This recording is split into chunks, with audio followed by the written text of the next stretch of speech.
All right, and Snacks for welcome later. everyone. Welcome to session 8 of Star Trek Valhalla, a Star Trek Adventures actual play run over here on Darewolf Gaming 88.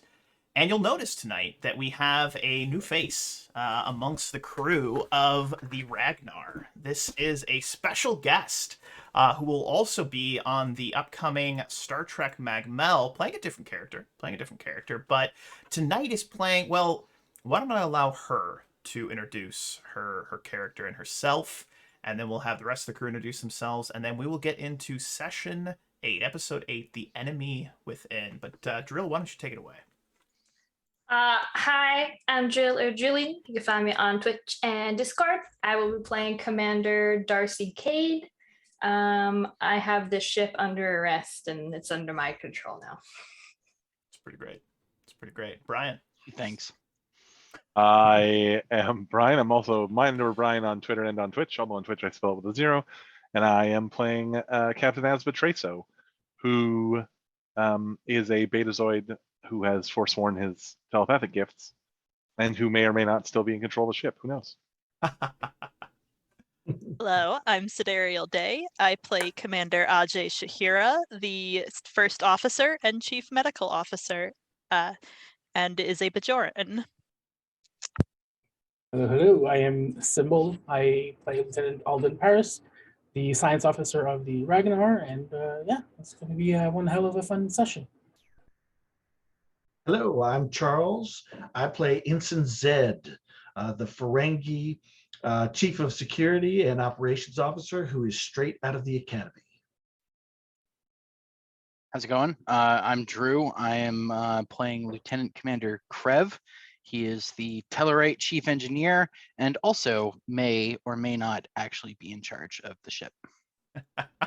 And of course, everyone, I am Darewolf, the Game Master. I will actually be playing both the Game Master and a side character by the name of Lieutenant Commander Bouchard. And he is the assistant to Commander Kayde. And we're going to open, as we often do, with the opening log by none other than Commander Ajay. You may take it away. Personal log, Stardate 591655.8. Commander Kayde of the Department of Temporal Investigations has been aboard for not even 2 ship days and already managed to cause a dozen nervous breakdowns amongst the crew she's interrogated. Luckily, sedatives are the one thing I've learned to keep well supplied after my first deployment aboard the USS Fearless. The commander's presence means I haven't had as much time as I would like to examine the readings Lieutenant Commander Krev and the rest of the away team took of the Numfels and their black hole. White hole. There are still so many unknowns, so much potential for understanding yet another odd phenomenon of the universe. Which of the sides was being brainwashed? The ones who worship the light or those who wish to destroy it? Both? Neither? The way the one who wanted to destroy it came to embrace it and the surety of the others that that was the right way. Was that similar to an orb experience? And if so, does that make an orb experience a type of brainwashing? Questions like that are why Kai Wynn told me I would never become a Prylar, although given that she turned out to be a traitor, I'm still not interested in putting too much stock in her opinion of my future. I wish I'd had time to take more readings, to try and figure out more about the interplay between the Numfels and their dawn. There's so much there that I only got the barest glimpses of. Unfortunate luck, but I'll have to make do with the readings taken by the engineering team, just as soon as this investigation ends. Lieutenant Kayde is keeping some of her cards close to her chest for now, but I think it's safe to say this has everything to do with Petty Officer Locke and Commander DeBob. That the commander's insistence that Mr. Locke shouldn't exist, combined with the chronotone particles, the device inside Mr. Locke's head, all of that, it's very clear what she has to be interested in. I'd like to ask Lieutenant Paris about that device and what he discovered while I was on Chrono Station, but there simply hasn't been time. And I'm not certain how wise it would be to discuss it under the current circumstances. It's not just the crew at large who are uneasy about the future right now. There's no telling where this investigation will lead or what will come of its conclusions. We've barely started our exploration of the Shackleton Expanse. There's still so much more to see, even if the majority of it may be, in Lieutenant Shear's words, boring orange clouds. We've seen proof that there is more to be found than that, and I, for one, would like to see it. There's so much to keep track of. Well, I listen to my logs fairly regularly. To-do list for after Commander Kayde departs. Check on Commander DeBob, ensure the deep freeze hasn't harmed or otherwise affected his current state. Speak with Lieutenant Paris about the device and Mr. Locke. Study the readings from Kronos Station, perhaps with an eye towards comparing some of them to any energy readings taken of orb experiences. Find out how to get rid of that ridiculous Engineering Officer of the Month title before Team Awesome succeeds in kidnapping me into their ranks. End recording. Absolutely delightful, Mimi. As always, you may have 2 momentum for that delightful opening log. Loved it. And we now pivot to an exterior shot of the Ragnar, the Intrepid class vessel. It appears to be in orbit of this Kronos station, the station being large enough to have a small but stable gravitational field, the ship slowly making a rotation around the station. And as we zoom in to deck 1, we go into the bridge, where we see that the bridge is mostly empty, save for just a couple of lower officers maintaining and monitoring ship systems. As we pivot to the right through that view screen, we go into the conference room of the Ragnar, where we see 2 characters next to a third character, one Petty Officer Bronson. The man in the room, who we will come to know as Lieutenant Commander Bouchard, looks over at Bronson, she looks very sweaty, very nervous. She's got like pit stains, and she says, "Is that all that you need from me here today, Commander Kayde? Any other questions I can ask? I hope I did it right." "You may leave," says Bouchard, and Petty Officer Bronson gets up and all but levitates out of the room very, very quickly, making her way to the hallway and disappearing outside. As the doors close behind her, Lieutenant Commander Bouchard turns to Commander Kayde. "Commander Kayde, I don't mean to question you. You have been in this position far longer than I, but why are we wasting our time with this crew? I have the feeling that their proximity to the anomaly performed by the Admiral was mere coincidence, not purposeful." You think we're wasting our time? "No, Commander Kayde, that's not what I meant. I meant to say, what is our purpose here? What do you hope to accomplish? Do you really think they can? Do you think they have what it takes? I'm sorry, Commander. That's exactly why we're here. Understood. Who should I call in next?" That engineer, the chief one. "Oh dear. Very well. Lieutenant Commander Bouchard to Lieutenant Commander Karev. Meet us in the conference room on deck 1. Acknowledged. And a few moments later, maybe a minute or 2, Karev, you enter into the conference room where you see one Commander Kayde sitting at the head of the table and where the captain would normally sit, and one Lieutenant Commander Bouchard sitting to her right, holding a small data pad. He appears to be typing a couple of things in, but as you enter in, he motions for you to have a seat. Krev remains standing at attention. He walks in the door and says, "Krev Glash, Lieutenant Commander, Starfleet, serial number DW037469.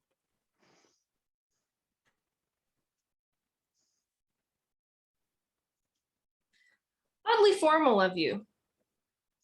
Have a seat. Krev Glash, Lieutenant Commander, serial number DW 037469.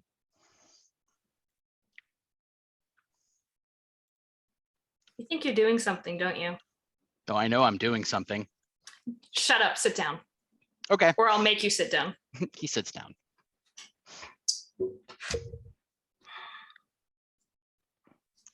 What are you doing here? Answering stupid questions. No. What are you doing here? Not smart enough for that question? Avoiding stupid questions. Do I have to break it down for you? What's your mission?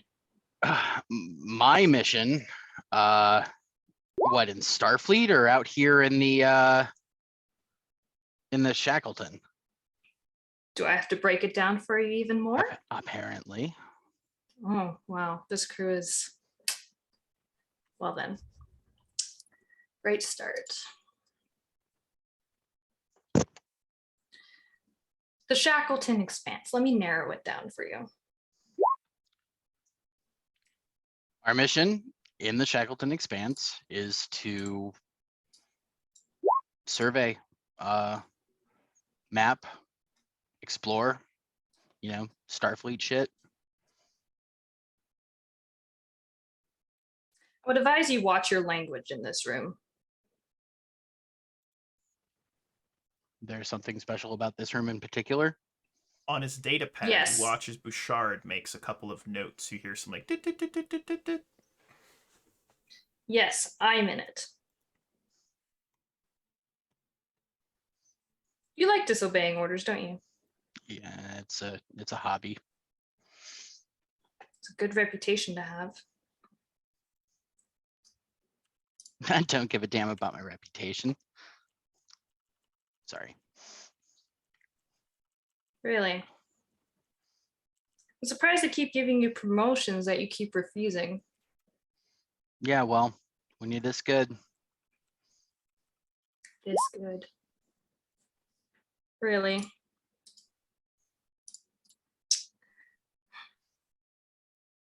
Why don't you follow orders? I follow the orders I want to. Why don't you follow orders? Because some orders don't need to be followed. Really? Then what's the point of orders? It's a great If you're just question. gonna pick and choose what you want to do, why not be your own captain and give orders and do whatever you want? Why even be in the Because Federation? then I couldn't do what I want. What I want is to be in the engine bay of a Starfleet vessel. I don't want to be on the bridge. I don't want to be telling doctors and physicists and janitors what to do. I want to be in the engine room, fixing and improving engines. Well, unfortunately, with that role comes taking orders. Yeah, and I You follow don't seem to orders. like, you don't though. Some of them. You should be following all of them The ones that make sense. because you get to decide which ones make sense and which ones are appropriate.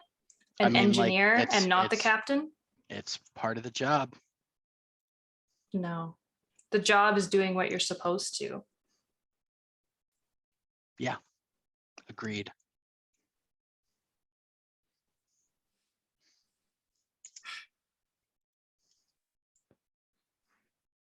So why did you keep picking at the black box? Because I want it in it. And what if there was something really dangerous inside that once poked, exploded? Why was that Wasn't- your call to make to keep picking at it? Why not the captain?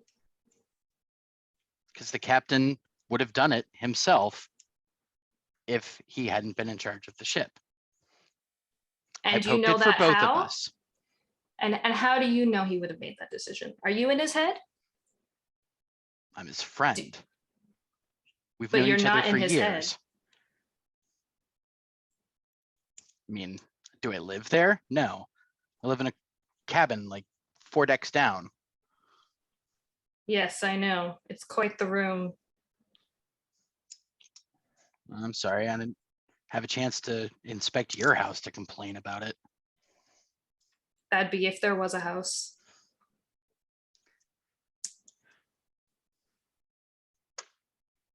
All right, are we So done is- here? Shut up, or I'll kick you off this ship and send you right back. Lower you a few ranks.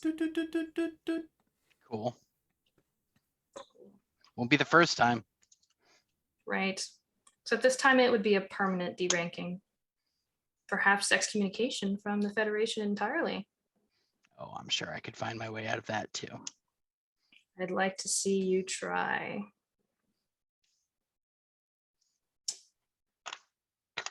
How do you feel about engineering? How do I it's my life. It's what I do. Nothing else interests you? I mean, I like playing with old Earth automobiles on the holodeck. That's a hobby, right? Sure. Bouchard?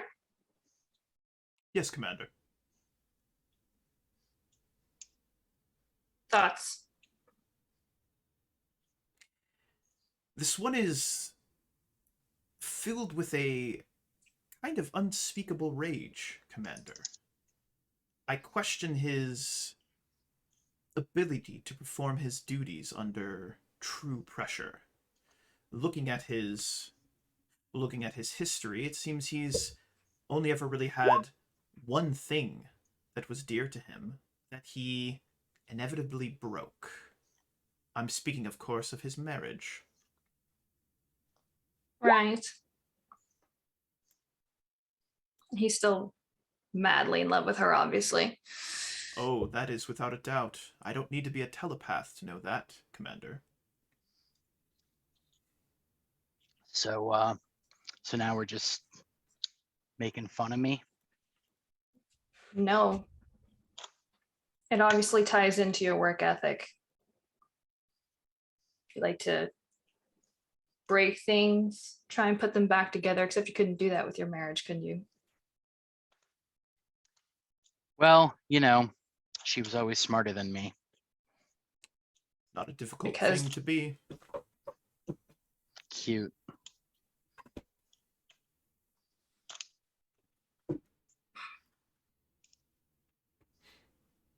Why do you feel you own the ship? Because I fix it. Its upkeep, its well-being is my sole responsibility. And you feel you have sole ownership of the ship? It's more of an affectation. That's not your words, though. Your words Yes. are, and I quote, "It's my ship. I want to take it apart and put it back together." Yeah. That sounds pretty possessive and frankly taking ownership of something that is not yours. Have you ever met an engineer who hasn't called their ship theirs? So obsessively? No.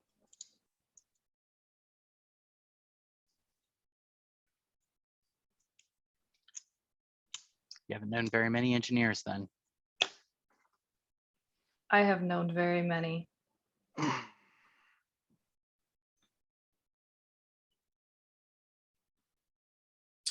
Your relationship with the captain, you mentioned that earlier. How far does that go back? He was an ensign. He was my protege. I taught him everything he knows about warp mechanics.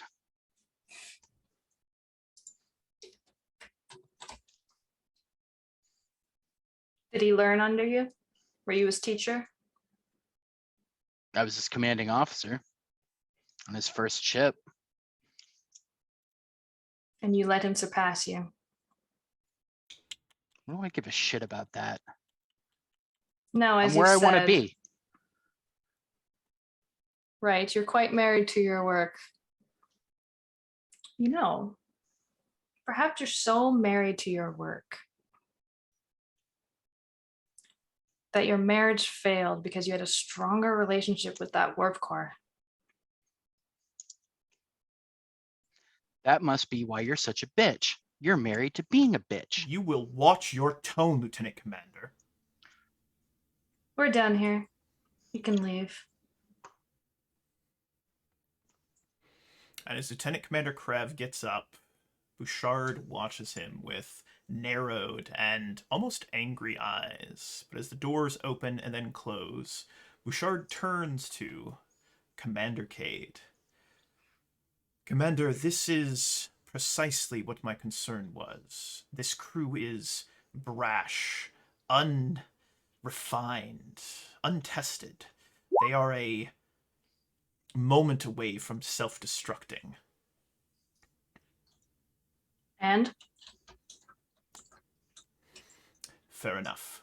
Who should I call in next? call in Ensign Zed. Very well. Lieutenant Commander Bouchard to Ensign Zed, please meet myself and Commander Kayde in the conference room on Deck 1. Acknowledged. And as the two of them sit and wait for a few moments, entering in, we have... Actually, forgive me. We actually have a scene where Karev is actually going to pass Ensign Zed in the hallway. And I'd like to give you two just a quick moment to interact as you are passing one another in the hallway. I'm curious if you would say anything to one another. Yeah, Zed would walk up and look very curiously at Krev. Krev is visibly enraged, would be a light term for it. Standing by a window in the corridor, just fuming. Commander, are you all right? You seem quite flustered. The commander is not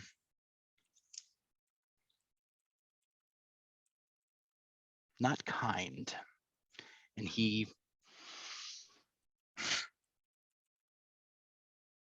looks over at Zed and says, "Be careful. Guard your tongue. Watch yourself." And he trumps off. Zed kind of swallows, looking even more nervous, and watches him go. And he'll try to collect himself, straighten his uniform, and head towards the conference room. Very good. And as Zed rounds the corner, the doors open, and you will watch as Zed moves into the room. And as you move into the room, Zed, you see Lieutenant Commander Bouchard stands up, large smile on his face, and walks over, extending his hand. Ensign Zed, how are you this morning? It is absolutely delightful to see you. May I offer you a refreshment, something to drink? You look a bit parched. I believe it was Ferengi that was it Bolian wine? Was there something that your species enjoyed? Forgive me, I don't mean to be presumptuous at all, but is there a personal favorite I can offer you? I never drink when on duty. I have developed a taste for spinach juice. Excellent. Computer, one spinach juice, warmed, chilled? Do you have a preference? Chilled would be marvelous. Chilled. Two ice cubes, slightly chilled. Temperature 10 degrees Celsius. And as the frosty spinach juice appears in the replicator, Bouchard walks over, motions to the seat just to the left of Commander Kayde, and then sets the drink down in front of you, and he simply says, "If you need anything else, I'll be right across the table from you." Commander? Thank you very much. Commander Kayde, I am so pleased that you have finally called me. As the Chief of Security of the Ragnar, I think that I am ideally suited to help you root out any offenses and any sorts of guidelines or laws that have taken place upon this vessel. I am, and you will find no other officer who is more familiar with the crew roster than I. And Darcy, or Commander Kayde, she's sitting kind of sideways and she has her hand. She's like, sorry, excuse me a moment. This is a tough job. Is everything all right? It's just been a long day. Ah, I understand. Commander Krev. You must not let him and his Teleret ways disturb you. It is just his way of being very blunt and sometimes coming across as very aggressive. I assure you, he is a fine officer. Well, if you say so, I'll take your word for it. Especially considering an ensign has made it to chief of security. That's amazing. Delightful. How did that happen? Wonderful. Well done, sir. Well done. Well, just between the two of us, I was very surprised myself. Really? I felt somewhat overwhelmed at first when I was told that I would be both operations officer and chief of security. But Captain Traso must have seen something in me that, or in my record, that gave him an indication that I would be capable of doing this. It has been a challenge, but with the help of this outstanding crew, I believe we have accomplished quite a bit since our entering the Shackleton Expanse. You have, and you even took command once or twice, right? If you're referring to yes, I believe the captain wanted to give me experience in the command chair. He did not realize that an actual incident would occur while I was there. It was quite trying. Of course. Commander, might I say something? I was a bit nervous before I was coming in here, but the two of you have really put me at ease. The only other experience that I've had like this was upon my father's cargo vessel. There was a liquidator from the Ferengi Commerce Authority that was quite prickly in dealing with. And well, to be honest, I wasn't quite sure what I would face when I came in this room. You never know what's behind closed doors, right? One doesn't unless one has the lobes to listen. And I don't have lobes quite as large as yours. Delightful. But how's your spinach juice? Oh, forgive me, Commander. Oh, I had forgotten. I've forgotten it was there. Please. You'll take it. Take a drink and put it down. So how was working with the crew on this mission? How are your relationships with everyone? Oh, yeah, it is going splendidly. Especially my second in command, crewman Bradish, is a fine officer and has been helping me in many ways. But yes, I am greatly learning from the experience of Captain Traso, Commander Ajay, all of my fellow officers. There is one disturbing thing, however. Really? It appears that someone in Starfleet has, well, are you familiar with the experimental item that has been placed on board the ship? Yes. None of the crew were apprised of this. We were told absolutely nothing, and the device was put into operation even without warning us. I believe that this was not a wise. I believe this was not wise. It could have caused much damage and loss of life if something had gone wrong. Well, of course, especially if people, kept picking at it without knowing what it was. Oh, exactly. Right. So that's exactly. Sorry. That's really funny. Serious face. Yeah. Sorry. It's so good. I love Zed so much. Oh my god.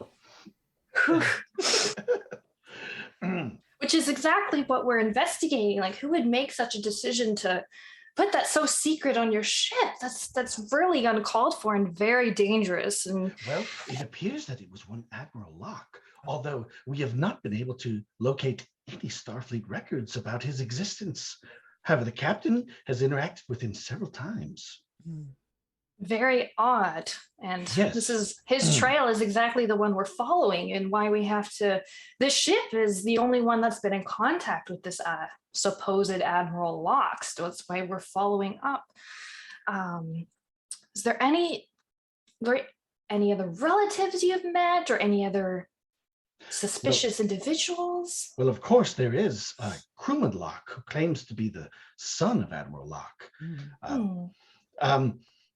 But of course, there is absolutely no records existing on this crewman as well. There's also Commander Dabob, the Andorian. I suspect that the two of them might be time displaced. Right. Also, but during the disturbances with the experimental device, it was almost as if reality was being changed, or for a time, my other crew members did not recognize me, and the crew complement began to shrink. There were other temporal copies of the ship. It leads me to believe that perhaps those two individuals are from another timeline or don't truly belong here. I think that's exactly what that is. So we need to follow their trail, figure out what's going on, how we can send them back, because they don't belong here, quite obviously, if there's no record of them. Because they are clearly Starfleet, right? But they appear to be so. Yes. Right. So if you don't mind, I'm going to reel back our time for a little bit. I understand you had quite the adventure on,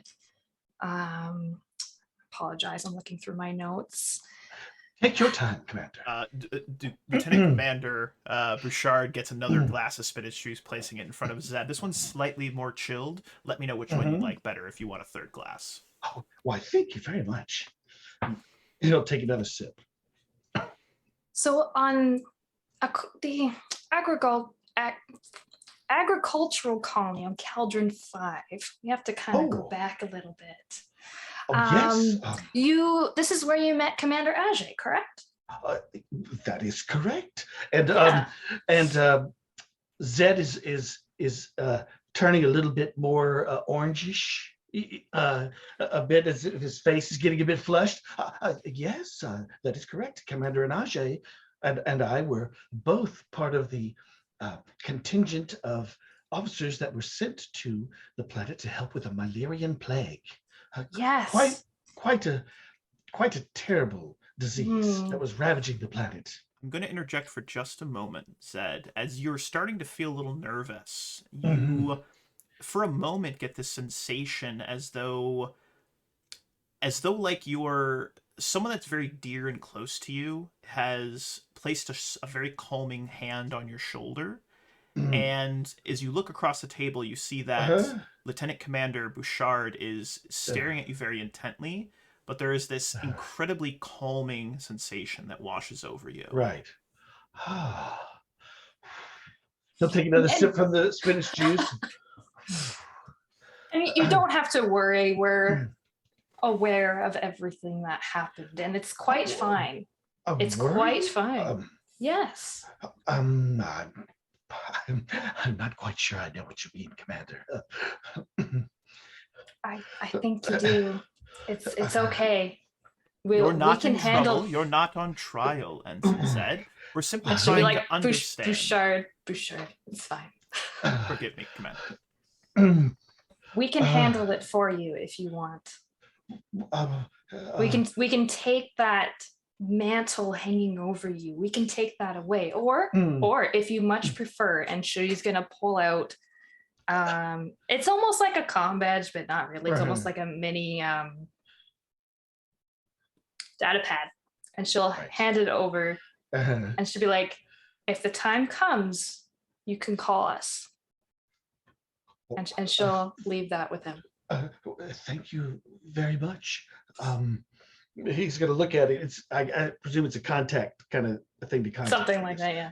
Well, I thank you very much. Yes, thank you.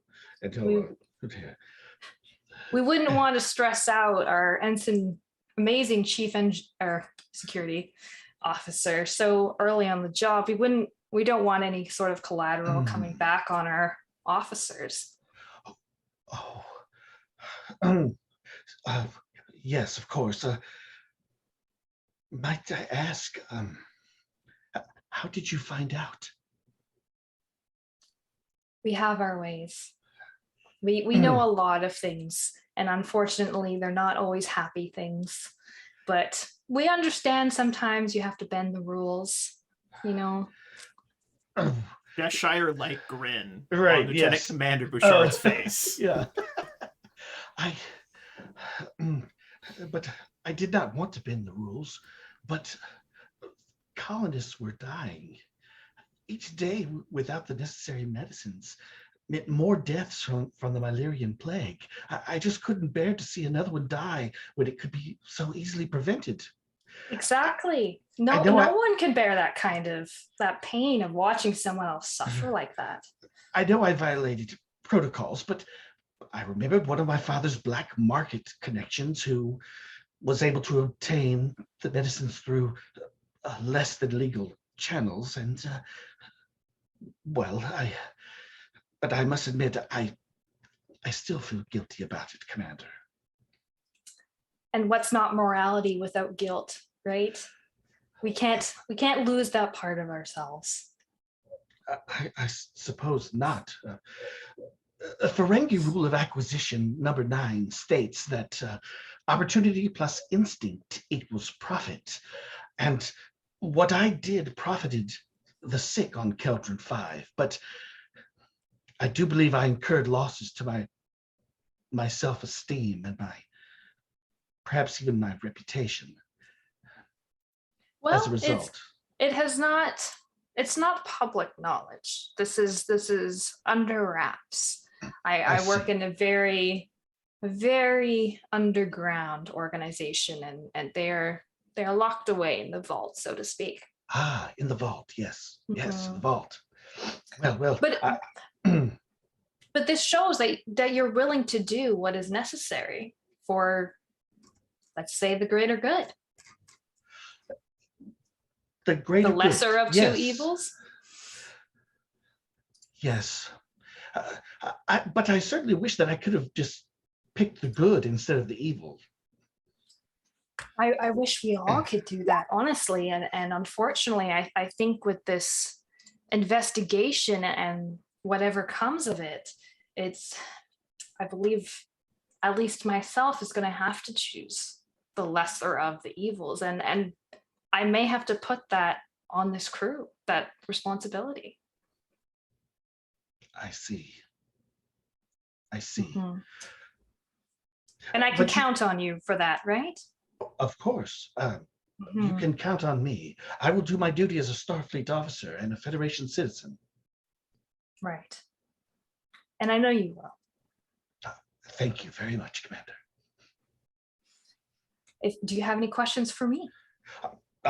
No, I do not think so. If you need to consult my familiarity with the crew, you know how to contact me. Perfect. Would you like a glass of spinach juice for the road, Ensign? Well, I think 3 is my limit. Thank you. Very good, of course. Well, thank you very much. Bouchard will stand and actually... Oh, go ahead, Commander. Forgive me. I was just going to say, you have a very good day. Bouchard will Thank stand, you. escort Ensign Zed to the door, make a little small talk, and be like, once this investigation is over, I hear that you play a mean racquetball. If I've read, if that's true or not, I'm a bit of a racquetball man myself as well. So perhaps if we have time, we could play a couple of rounds together. Yes, of course. Although I think that you misread my personnel file. Oh, was it? What was it? Well, I accidentally, when learning racquetball on a backswing, I accidentally broke the nose of a Vulcan student in the academy. I would say yes, that was mean, unintentionally, but no, I do not have a mean racquetball swing. Delightful. Well, enjoy the rest of your Mm. day. And again, thank you so much. Wonderful, Thank you wonderful. very much. As the doors close behind Ensign Zed, Bouchard turns back to the commander, and his expression, that Cheshire grin, has disappeared, and he's gone serious again. Like a fiddle, Commander. Like a fiddle. You have to point that out every time. It's just so impressive, Commander. I can see why our superiors assigned me to you. I have much to learn. Yeah, you do. Who should I invite in next, Commander? Call in a doctor. Really? Very well. Lieutenant Commander Bouchard to Commander Age. Please meet myself and Commander Kayde in the conference room on deck 1. Acknowledged. And as the two of them sit there in silence, a few moments pass, and then End enters in. Commander Age. Bouchard remains sitting, motions to one of the chairs on the left side of the conference room, and waits for Commander to begin. How is the Andorian? Debob? What's his name? Commander Debob, yes. He appears to be in, well, as good of condition as he was last time. Last time. Last time I checked. And how was he doing? Is he Healthy. Stable. Stable, yes. Healthy. And she pulls up her pad and she'll be like, according to these Notes? really short circuiting, yes, notes. He doesn't look very healthy. He's as healthy as can be expected, given that he's clearly gone through some sort of severe trauma during the event that ended up with him on this ship. Right, which also the Locke, that was the kid's name. He also came on at the same time, correct? Yes. But they're very different health-wise. What's your prognosis on that? I'm sure you've looked through all the notes that Lieutenant Paris and myself have made at this point on Petty Officer Locke. I believe the device in his head is responsible for this, given that Commander Debob does not have a similar one. Right. And have you done any interventions on Commander Debob to improve his physical health? I tried. Nothing seemed to help. He didn't respond, but he also didn't deteriorate further other than his level of cooperation. Right. His level of cooperation.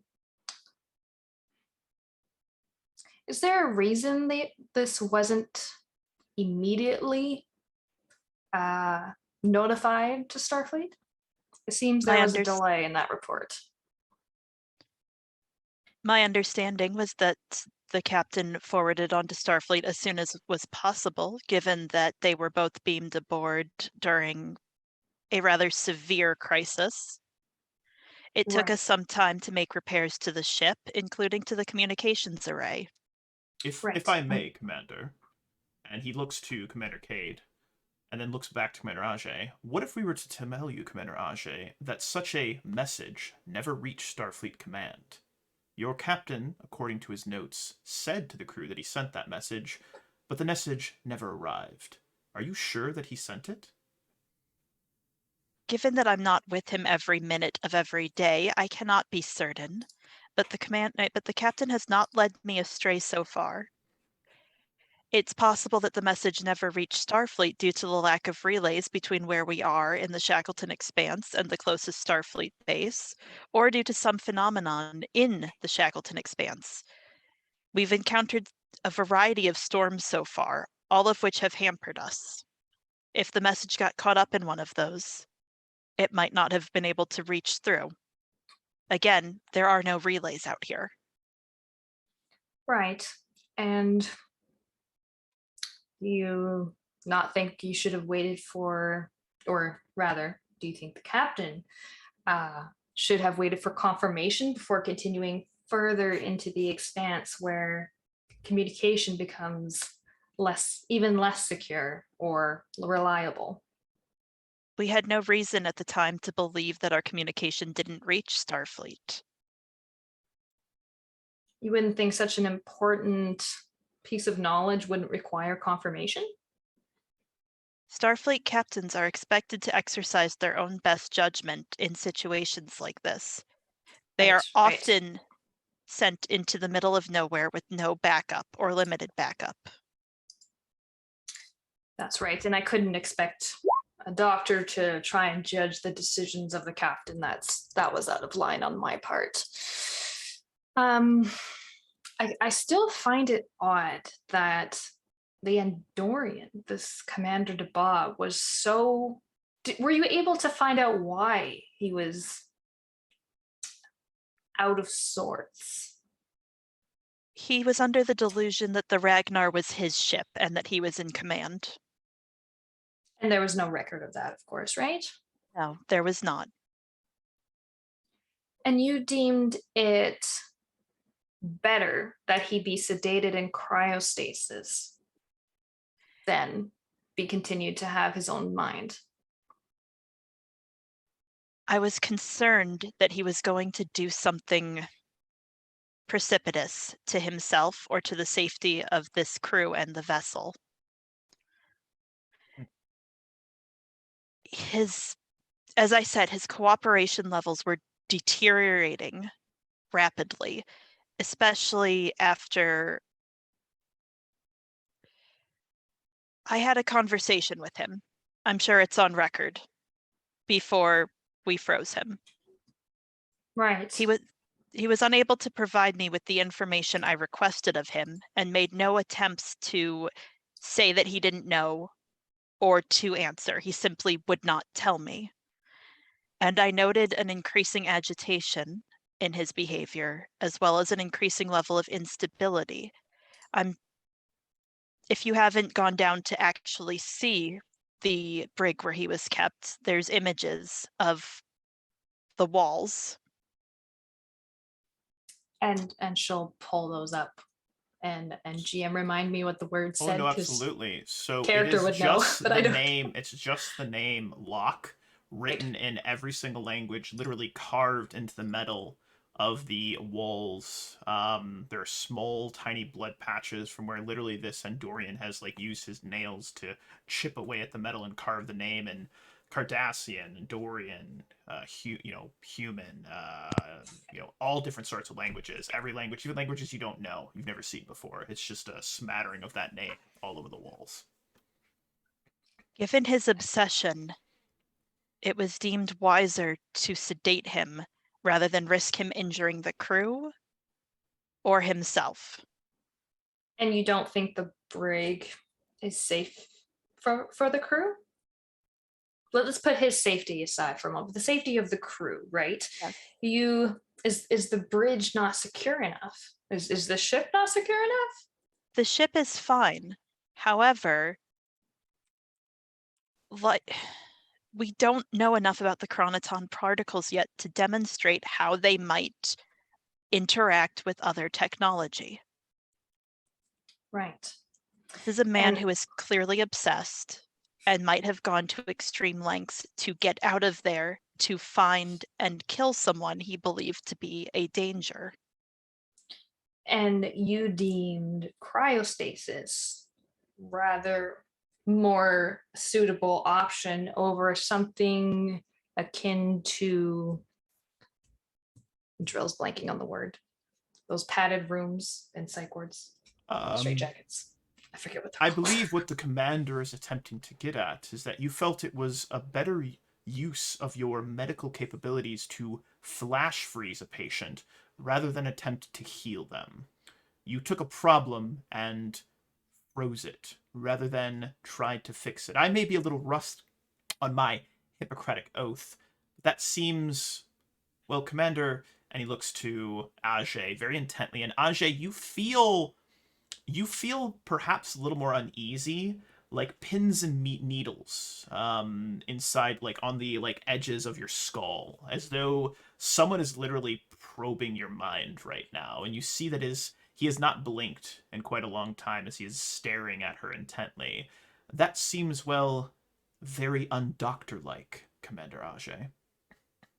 You can't help someone who doesn't want to be helped, Lieutenant Commander.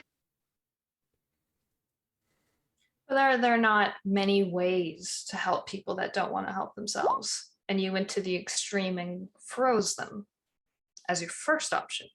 It was not my first option. I And what did were your try to other speak with options? him. Oh, and speaking, so we went from speaking to freezing. I think there's a lot more options in between. Drugging someone out of their mind is not much better than flash freezing, if you want my personal opinion, Commander. So you took the action you deemed best in this scenario. Do you make this kind of... My pardon, Commander. We were expecting to hear from Starfleet about this issue. We were hoping to hear whether they had some record of this commander that we simply don't have access to, or if there was some other option for what to do with him. This is meant to be a temporary measure. And did you make a record that this would be a temporary measure? Yes, ma'am, I did.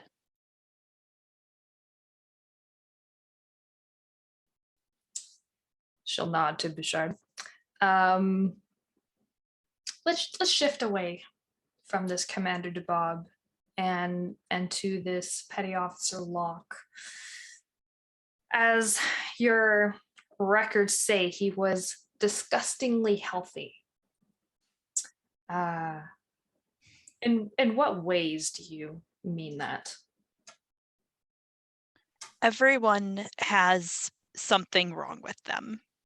Even if it's as small as one of your eyes is slightly better than the other. Petty Officer Locke has none of those.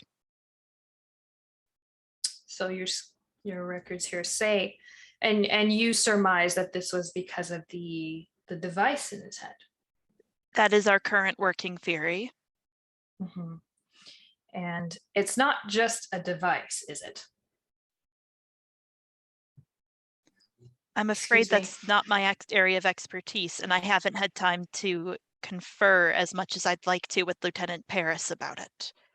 I was on an away mission while he was doing another scan of the device. And she'll tap a few things in her pad there. I'm going to bring up a difficult topic here. So you took these measures with this Andorian and these measures with this Petty Officer Locke, and you've made the difficult decision before, correct? I think everyone who serves in Starfleet makes difficult decisions. But this was before Starfleet, no? If you're referring to my decision to leave the religious order on Bajor, that was easier than you might think. I'm thinking more about betrayal. That pins and needle feeling, Commander Ajay, is to the point where you are starting to get a bit of a migraine.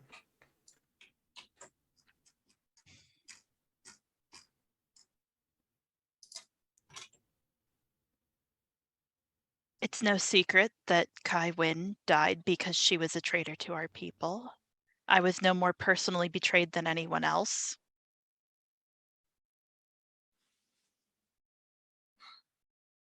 But you had to switch sides. I did not, Commander. Your information seems to be incorrect.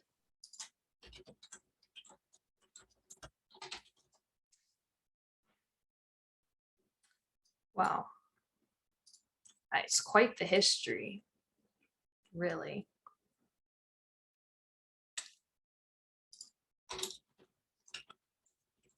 If I may,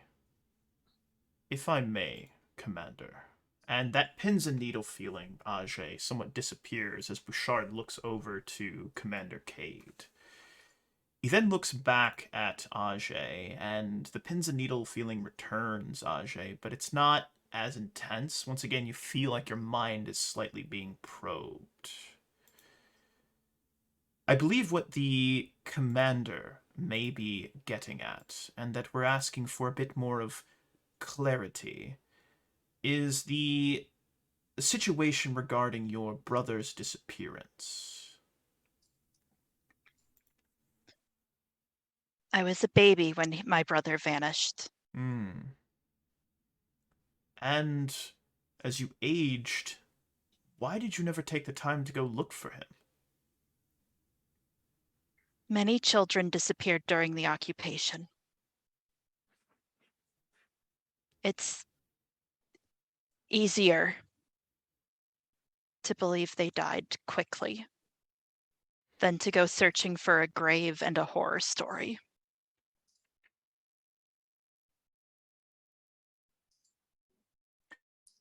I have a very direct question, Commander Ajay. If it came down to the crew, or the longevity of the entire Federation, who would you choose?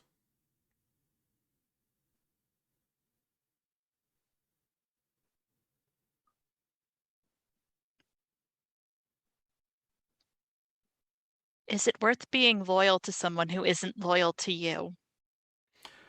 A question is not an answer, Commander Ajay.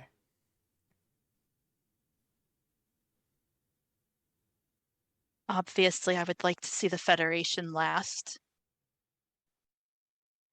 And Bouchard looks pleased with that answer, and then turns back to Commander Kayde. And if it was larger than the Federation, would that make the decision easier? The crew for the galaxy? I'm not unfamiliar with the concept of sacrifice, Commander.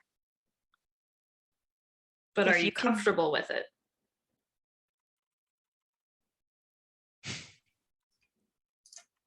If you can give me one good reason, then yes. The obliteration of our time? No one exists anymore? Can you prove that that's the outcome? Can you prove it's not the outcome? If it came down to it, would you make that choice? In your mind, Ajay, you get the image, very, very clear image, of the Andorian and Locke standing side by side, and in your hand you hold a fully charged phaser. It appears for a brief moment, and you get the impression, the feeling like you have to make a choice.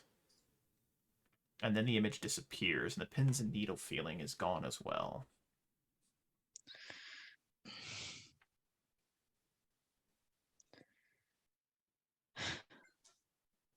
I swore an oath to uphold life.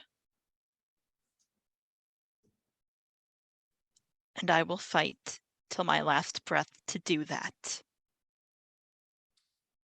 But actually, your oath is to do no harm. You would have to break this oath to make this decision.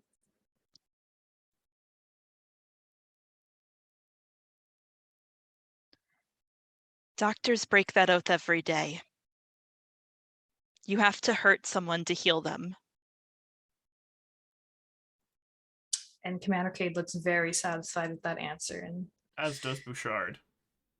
I thank you for your time. I know this was not fun for either of us.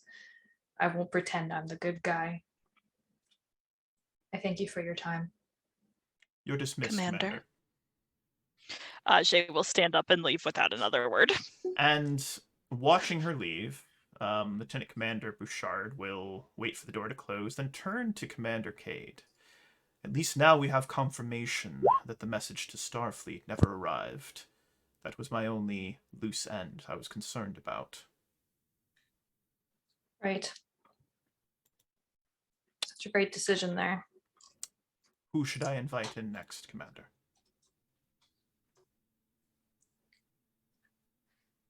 Bring in the captain. His eyebrows both raise, almost Spock-like he does the one eyebrow raise, and then they lower, and he doesn't say another word, and just simply doo-doo-doo. Captain Treso to the conference room on deck 1. Please meet myself and Commander Kayde there.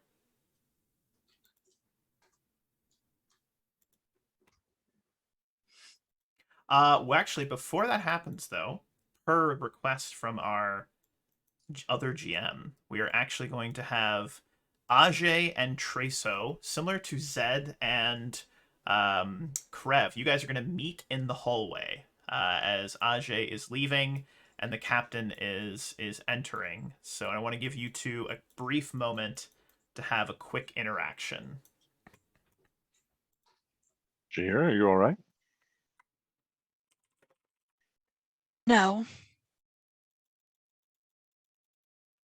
Watch yourself, sir. I don't know what they're looking for, but it's not good. I'm sure we'll be fine. Don't worry. All right. Best of luck, sir. Thank you. I imagine I'll need it. And as the first officer exits, the captain enters into the room where you see Lieutenant Commander Bouchard along with Commander Kayde sitting at the conference table. As you enter into the room, you hear in your mind, you hear a voice briefly, and you would recognize it as Lieutenant Bouchard's voice, and he says, "Can you hear me, Captain?" I can, but it's very rude to speak into someone's mind while excluding someone who cannot share in that process, as you well know. Just testing a theory, Captain. Any motions for you to sit? Captain will not sit. He stands at the end of the table. You don't want to sit? Well, I'm waiting for an explanation. I feel like I've been very patient, but you have yet to explain what we're accused of. We have been offered no inkling as to what we might need to provide other than these cryptic interviews, and I'm beginning to lose my patience. I apologize that you're near the bottom of the list, but you have quite a large crew that these interviews are to exactly explain, and information isn't always easily passed. And unfortunately, I'm in here all day. I can't make announcements. It's not how this works. Would you like Sorry, a drink? I Do you want to sit? perhaps you'll need to speak up. All I heard there was excuses. This is not usually how an organization comports itself, so I assume there'll be some sort of explanation rather than an excuse for the poor treatment of my crew as well. It may have been poor, but it was necessary. As a captain, Excellent. you I'll look forward to understand reading that making report. necessary decisions. Yes, that's why one of us has a captain's bar and one of us doesn't. As if those lowly ranks really represent control. Will you really not sit? No, I'm comfortable standing on my own ship, thank you. Okay. I'm interested in why you didn't wait for confirmation on your message about the Andorian and the Kayde lock. I think you'll find in my log that I received a message from Admiral Janeway in Starfleet, who expressed concern at the lack of records about the two foundlings, and I expressed confidence in my decision to continue exploring the Shackleton Expanse. Right. But it was a very long time until we received your message. Or did we receive it? Because I actually don't have a record of your. If I may, Commander. Captain, confirmations can be faked. Were you certain that the message from Janeway was actually from Janeway? Carried the encryption code necessary to enter my pad or my comm channel and my comm channel only. How convenient. So there's no other record, of course, of this message. It's in my log and it exists still stored in the database, I imagine. I mean, you won't have access because you don't have the command codes for the ship, but I'd be happy to show them to you. Except I've already read them. And according to the logs of the ship, there is a recording of you expressing that not immediately returning to Starbase would be you scurrying back with your tail between your legs because you didn't trust your crew enough. I think you'll find that returning to Starbase was what I was expressing as scurrying back to Exactly. Starfleet. That's precisely what the commander meant. Why But is not what that she scurrying? said. And the accuracy, I think, is going to be important in this matter. So I feel the clarification was necessary, Lieutenant Commander.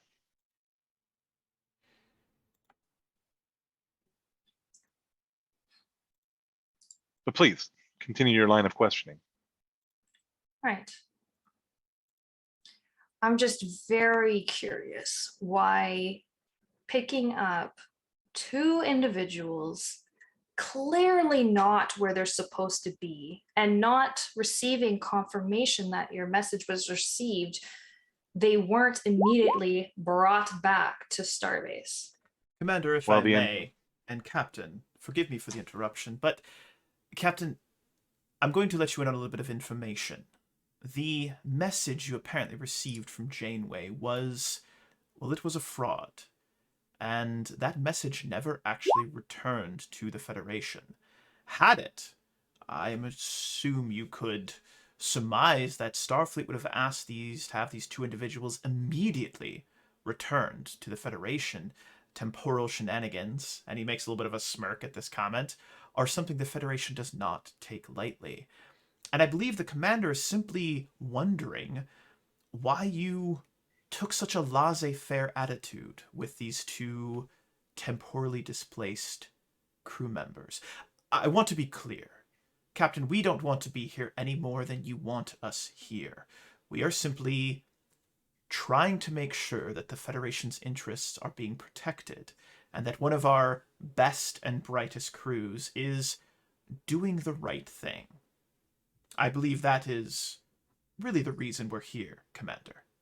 Correct me if I'm wrong. I think you'll find general orders on temporal shenanigans, as you say, state that each captain is entitled to make his own decision based on the circumstances. The Andorian was in no condition to be shipped back to the starbase by himself. I certainly wasn't going to entrust a petty officer with no Starfleet record with a shuttle. And since it didn't make sense to take my entire 150-person crew back to the starbase, losing another week, I, of course, made the only sensible decision and took care of it myself, as it were, and awaited message from Starfleet, which, as far as I'm concerned, I received, and have only your word now to what do I want? Assert that the message I received was a fake. Captain, as a fellow Betazoid, I must ask this question. Why did you renounce your telepathic abilities?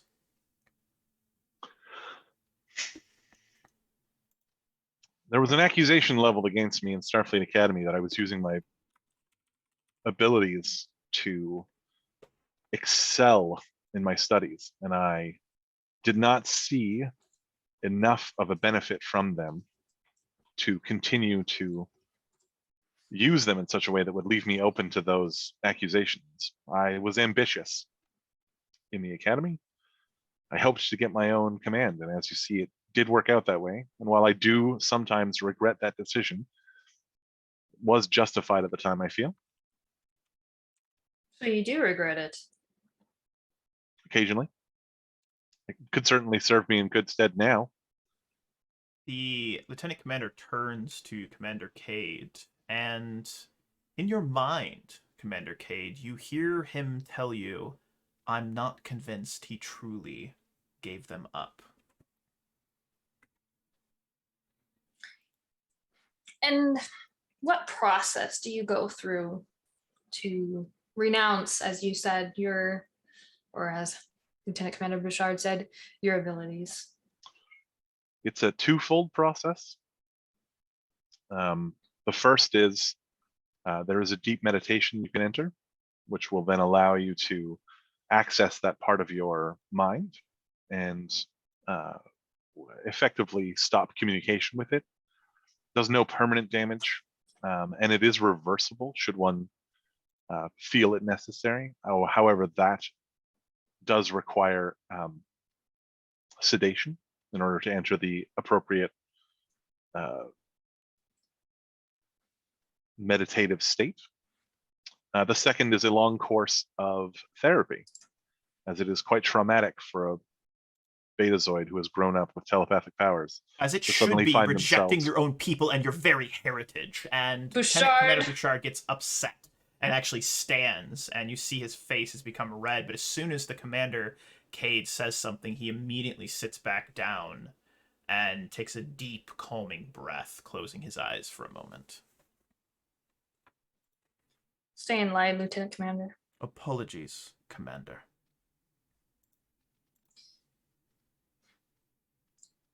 To your Is it credit, ever- Bouchard, you reacted just about the same way my mother did.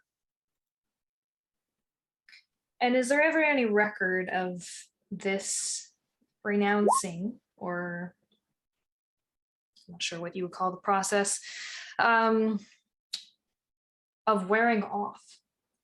Is it only on and off, or has it ever been recorded that it slowly comes back? Not that I'm aware of. And So you haven't experienced that yourself. Captain Traso, No hint of that coming back. I'm gonna have you roll me a D100, and I need you to go ahead and tell me high or low before you roll. I mean, obviously high. So Sorry, I meant low. there is a moment, Captain Traso, Hmm. where you are viewing these two individuals in front of you, and you recall back to a time in your life prior to your procedure where you could hear thoughts, speak to other people through your mind, and almost like you are watching a bit of a stage play out. You see, for just the briefest of moments, you see a woman with red hair standing kind of in the corner of the room, and you've seen this woman before. She appeared to you during one of our early episodes, and you saw her. And she is looking somewhat concerned at these two. And for the briefest of moments, you hear inside of Bouchard's head, and you hear him saying to himself, "Despicable, rejecting his own people." But there is a kind of a black shadowy cloud that is around Commander Kayde, as though you cannot, in this moment, hear anything from her, as though her mind simply does not exist. It's a brief moment, happens over the course of maybe 2 seconds, and then it's gone. Since I presume you have taken the liberty of reading my personal logs, I will tell you that I have had some recent experiences lately that have made me question whether or not it is possible that the renunciation has been wearing off. However, it hasn't been under my control, and each individual instance has been explained unto itself. In what way? Well, I'm not the only one who's had some sort of telepathic contact from the supposed experimental cloaking device. And the other was, out of character, as I recall, it's only been cloaking device stuff, right? Correct. It's only ever been Yeah. cloaking device stuff that's messed Okay. with your mental abilities. Cool. This red-headed woman keeps appearing to you at certain times and in proximity to it. You've heard a voice. It's been kind of this ongoing sort of thing. Yes. So yes, all of the events were related in some way to the experimental cloaking device, and I'm not the only one who has had experiences of that nature, meaning my Betazoid heritage has nothing to do with it. You don't theorize that your Betazoid heritage may have given you, words am I looking for? An advantage. A higher chance, an advantage on having these experiences. You're easier to catch on to, so to say. Given that I pay little attention to that space in my mind these days, I can't imagine that I would have been any more easy to contact than any other race on the ship. Besides, we have 2 other Betazoid officers. Right. How long did it take you to decide to go against your heritage? It's my 3rd semester at Starfleet. Or It took you the Starfleet Academy. Okay. It took you the whole semester to decide? Yes. It was suggested to me by a family doctor. And after the summer, the suggestion was made at the end of the summer, and I considered it until winter break. At which point I requested the literature for it and conducted the meditative ceremony myself. It must have been very difficult. Inner It's- turmoil, I would say. I made peace with the decision before I took the act. Far more challenging was informing my mother. She wasn't very happy with you. You could say that. You could also say that she disowned me for a series of years. Rightfully so. Shard, Apologies, Commander. people make their decisions. And you've never wanted to go undo this, you said earlier, correct? I have found that introducing myself to non-telepathic races as a Betazoid who has renounced his gifts tends to inspire a trust that I feel I would lose if I were to resume my reabsorb my telepathic abilities, however you would like to say that. Right. So no, I have never been tempted. And so you chose Starfleet over your heritage. Indeed. I find the Federation's goals and ambitions to line up quite succinctly with my own. And so you carry that ideal indefinitely? I try. Would that ever change? I can't imagine a circumstance at the moment, though I'm unwilling and old enough to know that I should never say never.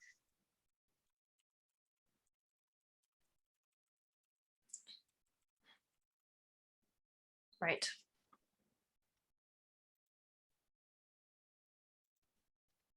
Pivoting to the cloaking device. I'm interested to know why your engineer would not follow your orders. And what orders were those? Leave it alone. Krev has a certain curiosity that I have witnessed and have since fostered. Yet he disobeyed your orders. I would say That's pretty Krev heard. concerning. I would say that Krev heard what I was saying as subtext. And when I seriously asked him to stop, he did. So now orders have to be interpreted with subtext? I think you'll find that the only time I issued him an official order was the second time we had that conversation. Yes, a very official conversation that was. He tends to undermine your authority often. I'm sorry you see it that way. I have found that rather than that, he humanizes me in a way that not being challenged by a fellow officer doesn't. So disrespectfully? And in Yes. front of the rest of the crew. Yes, You consider disrespect healthy? Disgusting disrespect to a degree, some would say. I do. Interesting. In fact, I foster a casual relationship with most of my officers when it is appropriate. How do you defer, Captain, between what is appropriate and what is not? I allow my officers to push that envelope until I feel like they have reached the edge, and then I have a private conversation with them to inform them or to express that I wish them to rein it back in. In fact, I think you'll find if you speak to Ensign Zed, we've already had that conversation once. Yes, because of his encouragement from Krev. I knew Seems that to be teller there's a had something to do with it. seems to be a central point of contention on this ship. What seems to be a central point of contention? Lieutenant Commander Disrespect? Krev, Captain, and his blatant disregard for not only protocols, but your own authority. I have never expressed anything of the sort in his record. I have never found him to be anything but a commendable officer, full of his own initiative, who follows orders when necessary. It was more in the subtext of your logs, Captain. Was it? I'd be very interested to know what subtext you found, Bouchard, that would lead you to believe that one of my closest friends has been undermining me for months. My chief engineer seems to have forgotten the meaning of need to know. That's a direct quote. Of course it is. That's my not even log. subquote. I would think that the officers under your command should know how to follow orders and keep such prudent information secret. Because Or it's necessary. while that is certainly one interpretation, Commander, there's also the interpretation that Lieutenant Commander Krev's actions were prescient, in that it turned out we did eventually need to inform the entire crew of the presence of the cloaking device. So I think the long game would prove that Krev was wiser than all of us, myself included.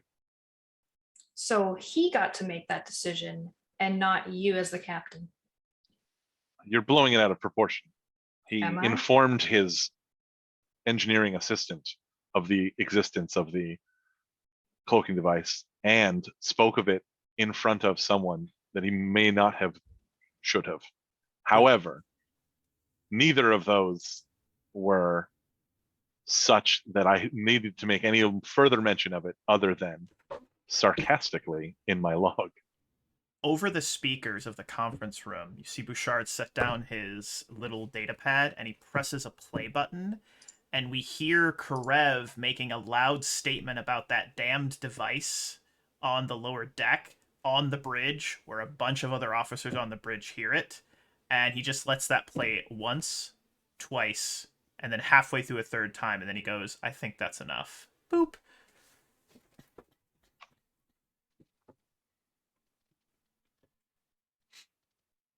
Were you expecting to prove something? His direct staff, that was the entirety of the bridge crew, some of which at the time likely did not need to know about the device after you had given him a direct order to keep that information secret. And yet you'll notice that as his commanding officer, I logged no formal complaint, nor did I issue him any kind of reprimand. as his commanding officer, I found his actions prescient rather than as a deterrence to our mission. So you're covering for him Not at all. to Are you keep him under disputing? your command? Keep him lower than you? Because you were under him at one point.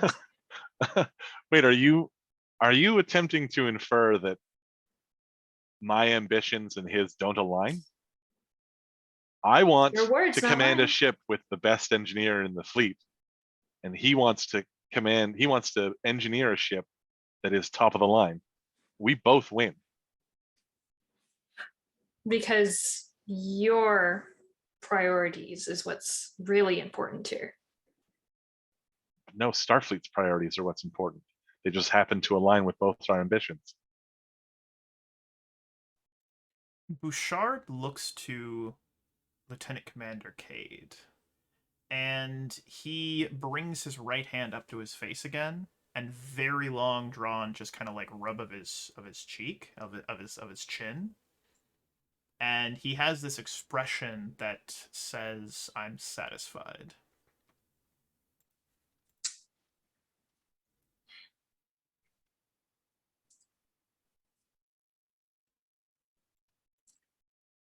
So, since the crew ended up finding out anyway, it's not the worst thing in the galaxy.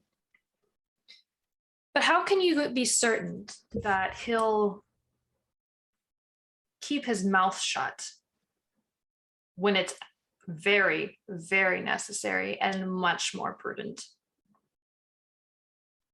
Because I trust Commander Krev to do the right thing at the right time. With all this history of not doing that? I think you'll find, looking at his record, that he has always done the right thing at the right time. In fact, I think if you look at the records of every single one of my crew, you'll find they all have a history of doing the right thing at the right time. But let me ask you a question. You're very concerned that someone disobeyed the order to keep the cloaking device a secret aboard the ship. And yet that order was issued by a fantastical admiral who doesn't seem to exist. So that authority was never issued. So no one needed to keep the cloaking device a secret. No one ever issued a formal order. So how would you bring any of us to charges on that? Who says I am? I'm just saying.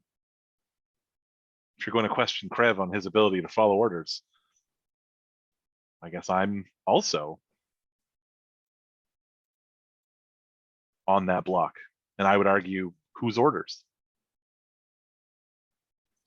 And I could argue that you received a message back from Starfleet when you really didn't. And yet you'll find it in the computer logs. And you believed it. I believed it more than I believe you at the moment. That's obvious.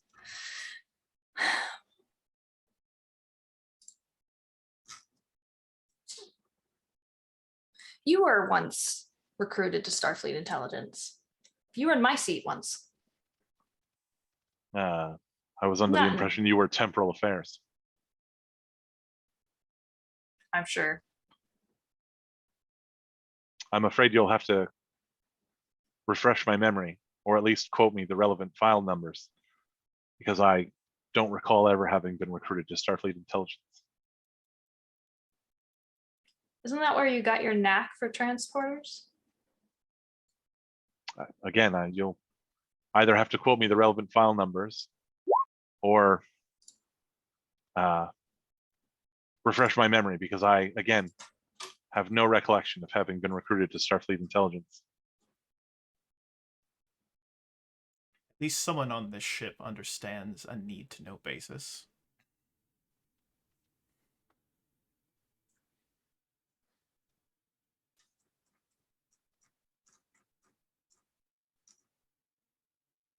I do have a knack for transporters, though.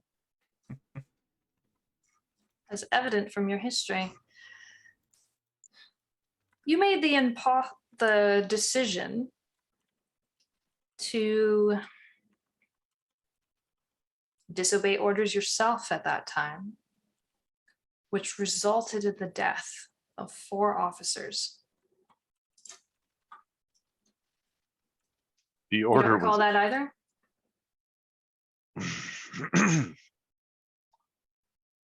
I have no recollection of a Starfleet intelligence mission that would have had that result, unless you can quote me a relevant file number or refresh my memory. And she does, and she slides it across the table. Oh, yes, this mission. I don't know why you would say I was disobeying orders. I was captured by a Romulan agent who then attempted to use me to operate the transporters. His orders were to transport a certain device that we were attempting to abscond with aboard his ship, and instead I transported him. And you transported him where? Out into space, actually. So you made the choice of your crew over danger, obviously. Am I proud that my decision to save my own life cost the lives of those 4 men in that shuttle? No. Do I take responsibility for the decision that I made?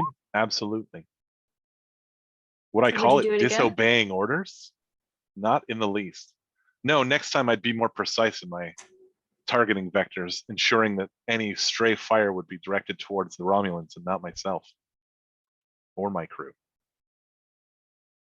So you would do it again. Can't serve the Federation if I'm dead. I'm certainly not going to serve the Federation to its enemies.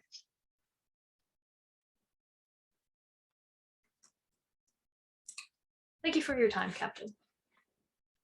You're dismissed, Captain.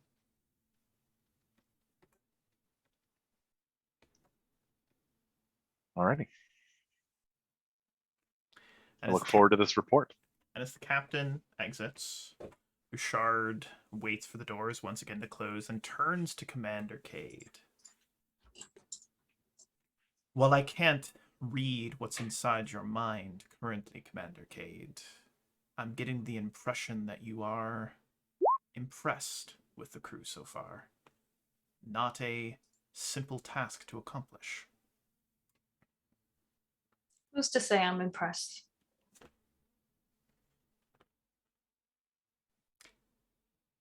Is there anyone left that I should call up, Commander? There's someone, right? I believe there was. Let me look at my notes. Bear with me. So we did the officer, we did that. We did this. I feel like we're missing someone.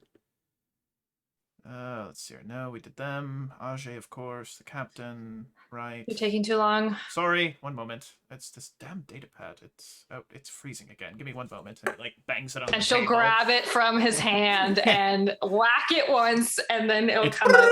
And it says Lieutenant Paris. Ah, of course. Paris, the of the Paris family.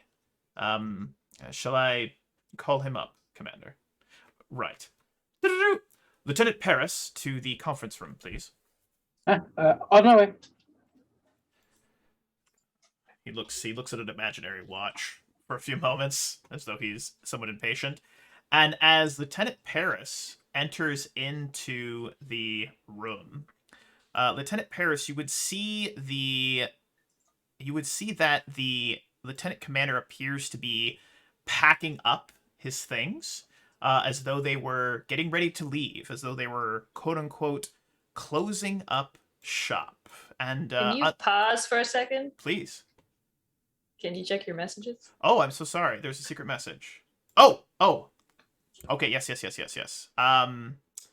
So you want, just so that I understand, Drill, you want to give the crew a scene together Yes. prior to us having our last meeting with Lieutenant Paris, correct? The I last completely, interview, yeah. completely misunderstood that. My bad. And you want them to have that meeting inside the conference room, and then we meet with Paris? Wherever they, Wherever. It doesn't necessarily have to be in the conference Okay, room. so I thought probably, it might be a good moment. Yeah. So it I don't know. probably wouldn't be in the conference room, because let's say we just called Paris up, but we're gonna give the crew just a few moments in the, we can call In my it ready the, room. in the ready room. Actually, that would be fantastic because it's also on the same map, so I can I just drag thought you everyone might like over that. there. I very much appreciate that. So let me drag everyone over. As you've all been, maybe the captain has ordered everyone to congregate in his conference room. So I'm just going to slide the map over yonder. Forgive me, Adrillian. There's like 8 different things going on here, so I know. apologize. I'm like, we got our secret messages going. We got all the interviews going, and I'm like trying to keep everything organized. So I super apologize for the That's fine. brief break in immersion. But so we pivot over, and this is just before Bouchard. The good captain has entered into the ready room. You've given, you've told everyone they can meet in your ready room, perhaps to defrag after these meetings.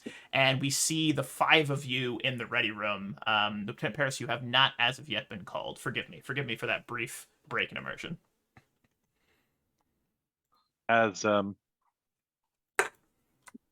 oops, that's not the right mouse. Has everybody spoken with with our guests? I have not, Captain. I have, Impressions. Captain. Oh, well, I find both of them to be very thorough.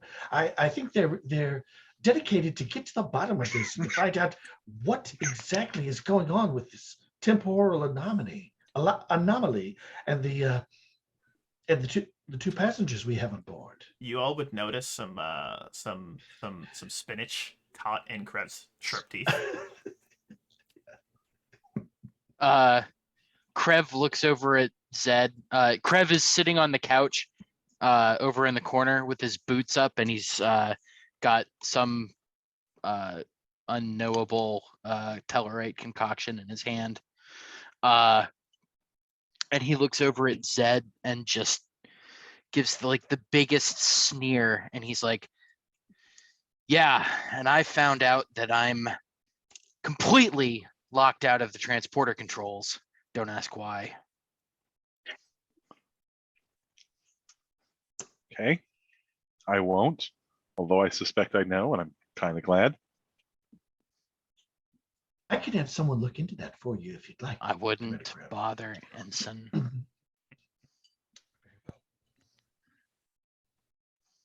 Well, anybody have any inkling as to what it is they're looking for?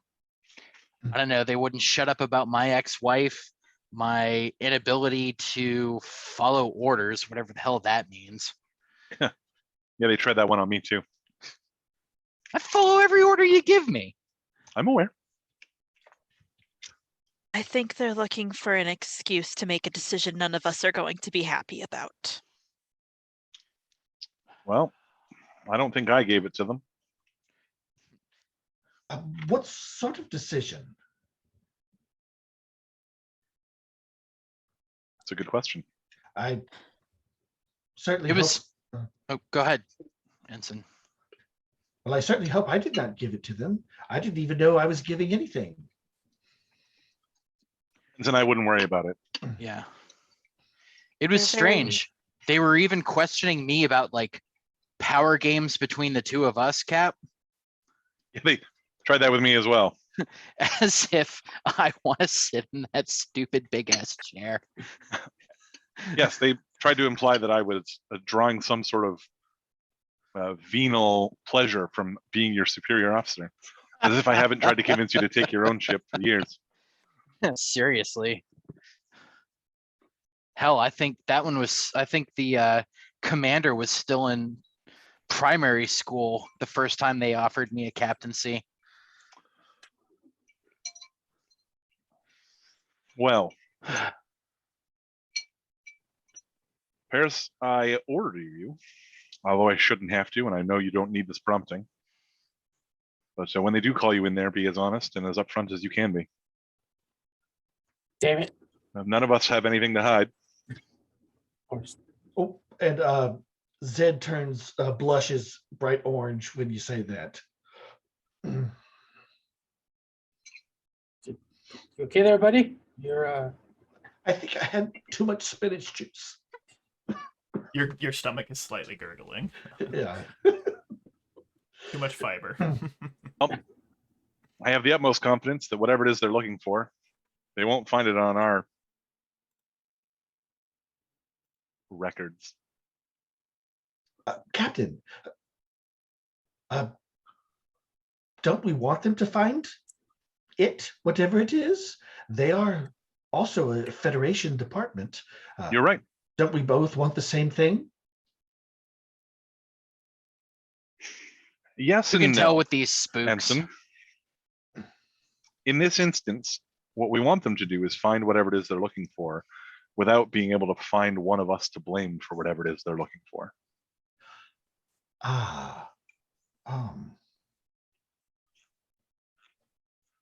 However, these types of investigations tend to result in charges laid against someone, and sometimes unfairly, if the rumors are to be believed. I see. Yes, yes.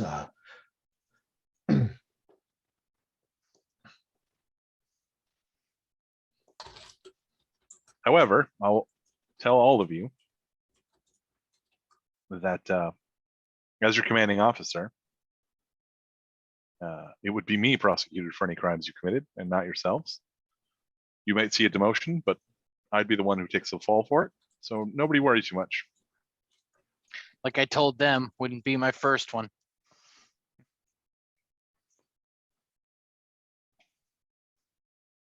Captain, I think none of us want it to fall on you either. I didn't ask you what you wanted. That's all part and parcel of the whole captain gig. Phenomenal warp speed power and phenomenal responsibility.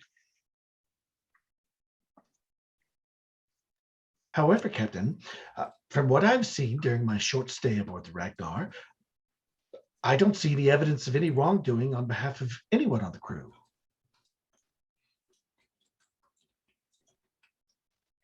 Now, these spook types don't always need evidence. Sometimes they just need someone to piss them off enough to lay the blame on. Damn it. That's how I keep getting in trouble. Ferris, if you haven't spoken to them yet, I'm going to refrain from mentioning any of the things they quizzed me about. Mostly because I do not want to bias your testimony. Presuming, of course, that that's what it is.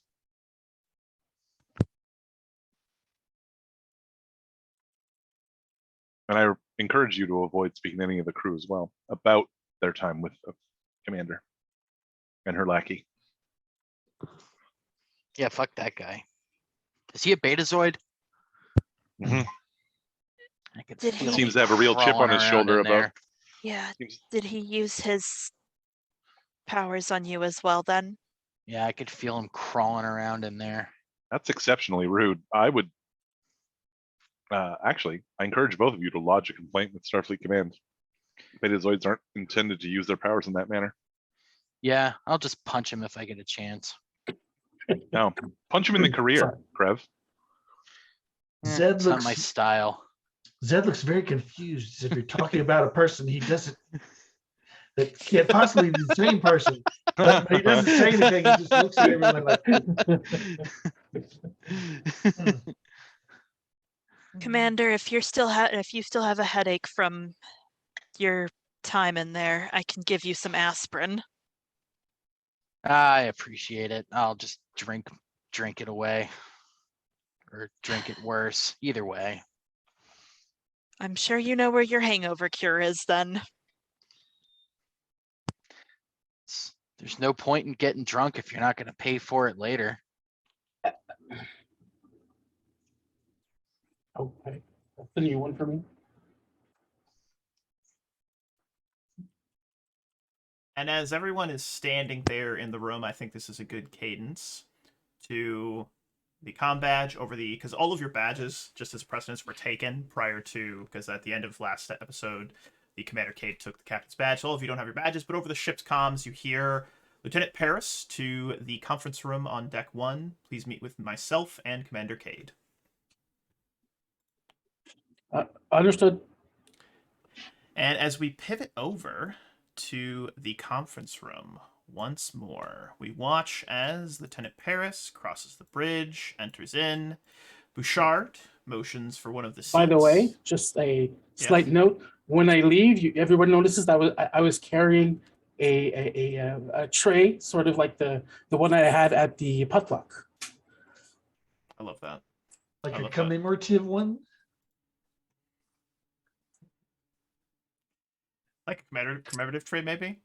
Lieutenant Paris's trays? Maybe, Maybe. I like that. but it's closed, so you can't see it. Okay.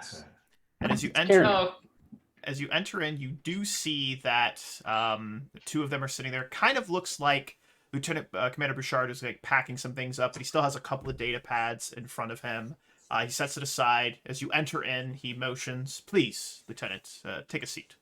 Commander. I think it's been a long day for everybody. I thought I would bring a few refreshments. Set down the tray, open up. I have a few selection of earth fruits. They are real, not replicated, and of course, it's a Tom Paris commemorative plate under it. You get a I love it so visible much. smirk from Bouchard at the plate. Like, he does actually brighten up. He's like, huh, nice. So, Commander. and Darcy or Commander Kayde will take fruit, try it, it's pretty good. not giving a reaction really to the plate other than like rolling of her eyes. And Paris sits down. What can I do for you? You're quite proud of your family name, as it seems. Proud? Not more, not less. You seem to flaunt it. Not. She'll like gesture to the plate. I mean, it's a joke. Like, everybody can replicate them. Like at the terminal right there. I mean, it breaks the ice. And it's just a joke? Well, what could it be else? It's a plate. Not some hidden agenda to live up to your family's heritage? A hidden agenda to live up to my family. Perhaps an heritage. insecurity. I mean, I don't know your family lineage. I don't know if you have a captain of the Enterprise somewhere in there, an admiral of a whole sector, a commodore of another sector, and overbearing, overachieving siblings. I mean, but hey, let's talk about my family heritage. Your family heritage. Your overachieving siblings. Couldn't follow after them, could you? I mean, Couldn't make any steps of your own. Oh, steps of my own. Right. So it was either follow into their rebellious acts or become a good, and not disturbing member of the family. I mean, the choice is obvious, right? There's not a third option? Becomes brave enough, responsible enough to head off on your own? You weren't strong enough for that? Wow, if only a daring captain would have seen past my family heritage. No, doesn't ring a bell. We're not talking about the captain. We're talking about you. About me? Oh, okay.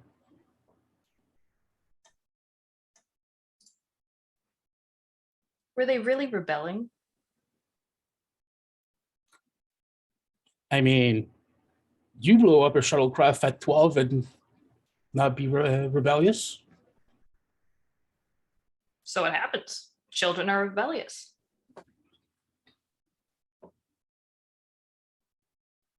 Or was it just brave enough with the flavor of rebellion to do something out of the box? Oh, out of the box. Perhaps something so out of the box as disagreeing with your captain about such an important topic, such as Prime directive.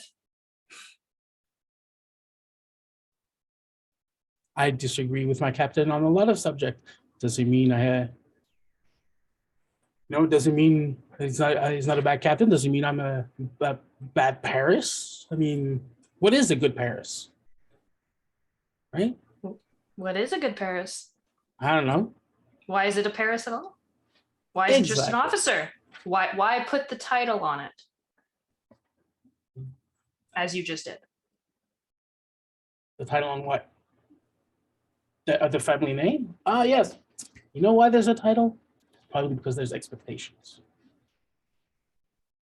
But hey, you wouldn't know anything about that. That's fine. So you say, do you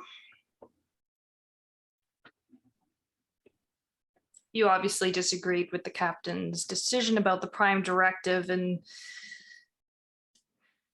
you think you should have done something on that planet. But the captain said no. Captain said no. No involvement. And yet,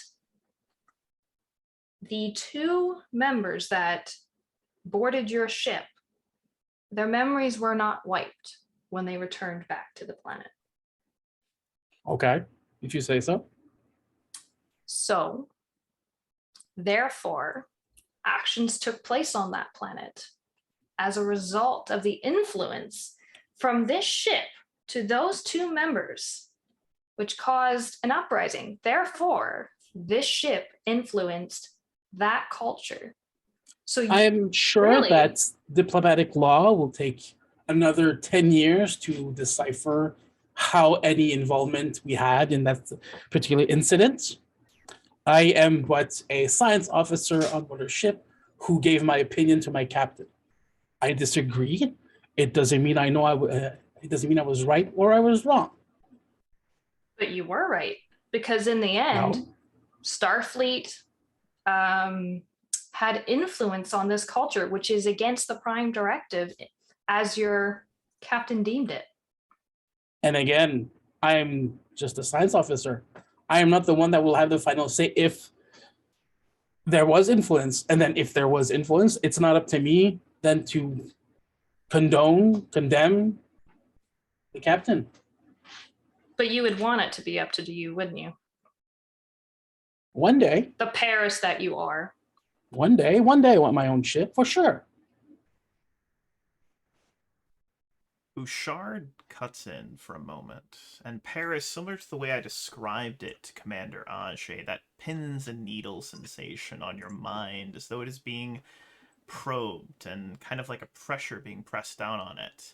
Bouchard is looking at you very intensely, and he, while still staring at you, he speaks towards Commander Kayde. His mask, this air of confidence is refined, but a moment away from breaking, Commander. Commander, what's your ID so that I can send my formal notice right away?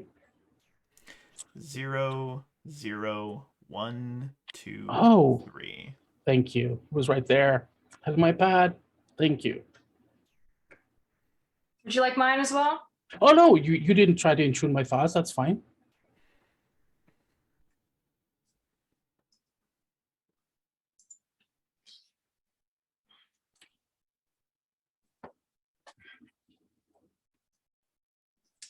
So let's play the hypothetical. Yes. Those are You're fun. the captain, let's say. Oh, I'm the captain now.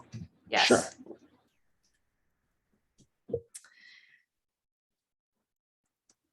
Everything's at stake. Lives, the ship, technology, existence. Would you make the impossible call of ending a life to save the rest? See, what's fun about a hypothetical is I don't actually have to make that call. Isn't that great? And what if it's not a hypothetical and she gets very serious? Then I'm not the one to make that call either. I will give my But- recommendation to my captain, who is the one that will make the, And your the final decision. captain's indisposed. You're the only one around. I am the only one around. Okay, so in this new hypothetical, again, I'm the only one around. So again, as a hypothetical, isn't it fun that I don't even have to make that decision? Why Pins needle not? You feeling. scared too?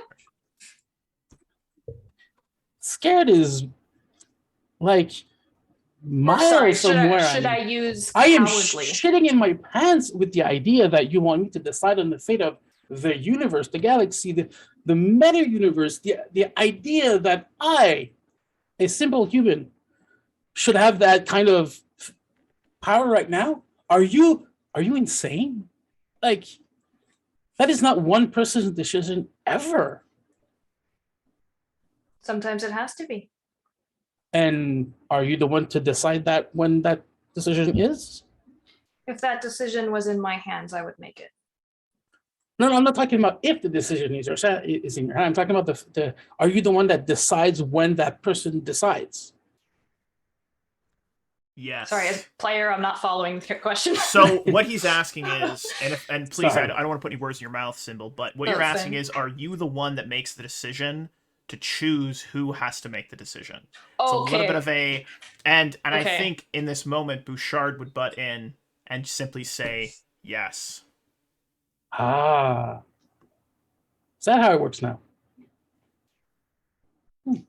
That's how it works right now.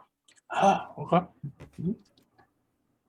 You seem so flippant about this. This is such a serious topic. Well, I mean, you came aboard. You went through everybody else but me. So by me, there's no reason to go to have me last unless there's either a real reason or no reason. I'm for the first part where you've already made up or you're mind about something. I don't know what that is. So at this point, I'm either going to annoy you until you stop asking me questions I can go, or you get to the actual question you want to ask me. So, I've asked it. oh, that was a question. Then it's the same answer. I mean, do you want me to replay the recording that you probably have? As a player, I've forgotten already. No, it's okay. I'm so Once you sorry. asked him, this is an intense moment. This is an important sorry. moment, and it's okay. We can break the scene for just a moment to kind of recap because there's a lot going on right now. There's a lot of emotions. There's a lot of questions. But the question what asked was, Sorry. if it came down to, at its core, if one life does one life outweigh the needs of the many? That is the question we're trying to answer. If Basically, yeah. you had to make the choice, Lieutenant Paris, between the life of one Mhm. to save the lives of the many, to save perhaps the galaxy itself, existence, could you sacrifice one life to save everyone else? That is and the question. answer, and the answer every step away has been, I will not make that decision. Okay. Okay. And so that was like, if it wasn't clear enough, Okay. sorry. Yeah. But yeah, the Yeah, idea no, was that's that fine. He's I'm deflecting. pushing- He's deflecting the question. deflecting I everything. love it. I love it. Okay. Okay. Apologize. I had to No, get it's my brain okay. back in. That's Nope. sometimes in these intense kind of like scenes like this, you have to take a step back and be like, hey, just so everyone's on the same page. That's totally fine. Yeah. Totally understandable. Yeah, I love it. Okay. It's interesting that you're so against taking responsibility. Don't want to answer the question. I don't want to do this. I don't want to do that. There's a You're not difference. going to. It's someone else's problem. There's a difference between taking responsibility and answering a question that is beyond my capabilities. How is it beyond your capabilities? So I you're told saying, you. so the answer I do not is have the no. knowledge and experience to answer a question about deciding about the fate of everything. The mantra, the basis of the Starfleet and the Federation is the needs of the many outweigh the needs of the one. That is always be, always will be. But you're asking me to make a decision. I, at this moment, am not able to give you an answer other than I will not take that decision. But you're forced to take that decision. See, the unfortunate thing See, about life is that you are Commander, given sorry for things. interrupting you, No, Commander. no, you will be but- quiet. You But will be at this quiet moment in because I time, am my speaking. answer is You clear. It will is be quiet. my answer is clear. It is the third option. She taps a thing on her pad and he suddenly loses speech. He is talking, but there are no words coming out. You are forced this decision, and you cannot deflect it to your other siblings or your other members of your family. What is your answer? Yes or no? This person dies. Your voice returns, Paris, and that pins and needle feeling returns, and you feel compelled to give an answer. And you may decide what Paris would say, but you are compelled to give an answer of some kind. The answer remains the same. It is non-decision. It by itself is a decision. Has it been that hard for you to understand, Commander? Commander Kayde. You're an incapable officer, obviously.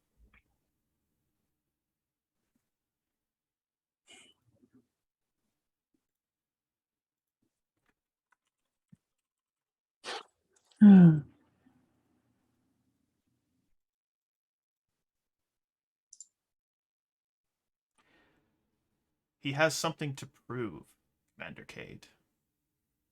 In his indecision, he reveals everything. Quite. Any last words? Paris. She's directing that towards Paris. Enjoy the fruit. Before he gets up, Lieutenant Commander Bouchard asks him one final question. Do you trust your crew, Lieutenant Paris? Implicitly. And do you trust yourself? Implicitly. You are dismissed. And as Lieutenant Paris exits the room, there is an air of a little bit of like tension in that air, which I love. I thought you did a great job, Simple, by the way. I loved that. And Bouchard sits down, and he actually looks exhausted.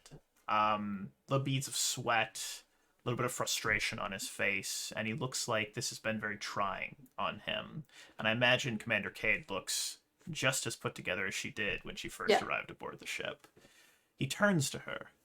Commander Kayde, I remain impressed at your ability to keep your cool.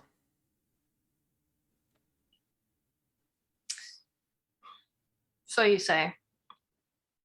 So, where do we stand on the fate of the Ragnar and its crew? Are they the right choice for what needs to be done?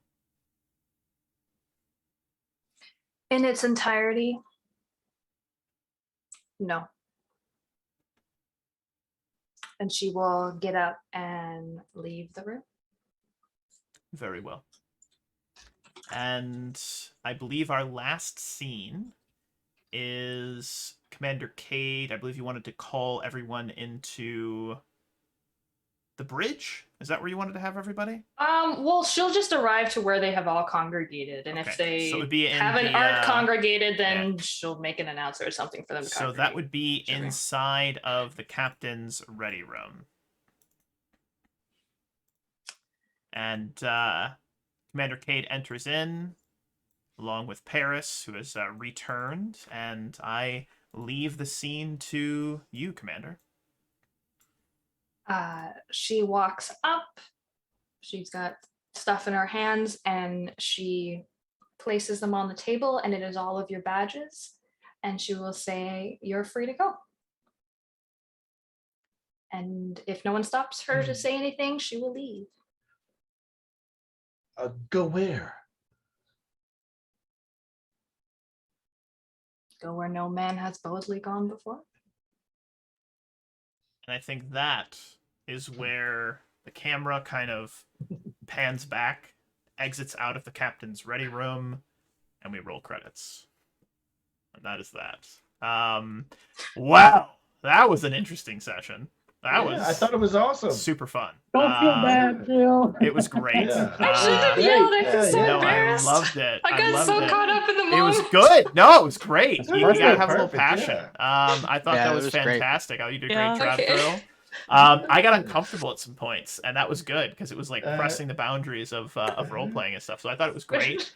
Mhm. I'm gonna be meeting with Drill here afterwards to discuss our interviews, and I just want to know what everybody thought. The captain had to run. Yeah, The fire yeah. alarm at his place was going off, so he had to step away. But I think I just want to say I thought everyone did a great job. Lieutenant Paris, you were a fantastic way to end those Yeah, interviews, man. It was great. yeah, Zed, you were yeah. funny. Oh, Chewbacca, thank you. everyone Yeah. did a great job. And Drill, I just want to say a special thanks to you for being a guest star today as Commander Kayde. Yeah. My understanding is that this is a character you've created a while back, and you finally got a chance to play her on an actual play, which was super cool. I loved her. I thought she was very interesting. I hope to see her again.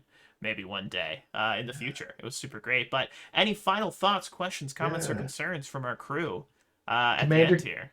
Commander Kayde needs to come interrogate us every session. Ah, No, I failed it. No. yikes! Hard yikes on that one. Hard yikes. Yeah. Maybe I we love should you, come Zed, back for but I will some- airlock you. That is funny. That is funny. I Just wanted to come back for say some secret ops stuff. thank you to Trek Fan and Converse for Acting for the follows. We got 2 new followers today. Converse for Acting is actually going to be in Magmel, which will be airing on the 17th Yes, of July yes. at 7 p.m. Eastern. That is a Sunday, 7 p.m. Eastern. You will see Drill along with a couple of familiar faces and a lot of new faces as well here on the stream. So I'm very excited for them. And you will also see the crew of the Ragnar back for session 9. We are almost at the season finale, which will be session 10. Session 9 and 10. It's probably going to be a two-parter. So I'm very excited about that. I'll give them some information, make an announcement. But I just want to say everyone did a great job. It was nice to see the crew have a chance to just be themselves and kind of take the scenes here. And I was really just kind of in the background. I got to be a player today, basically. It was super fun. I loved that. But you all did a fantastic job, and I wanted to say thank you. In the meantime, though, as I say at the end of every stream, thank you to the players for playing. Thank you for the viewers for viewing, and happy gaming, everybody. We'll catch you next time. Cheers.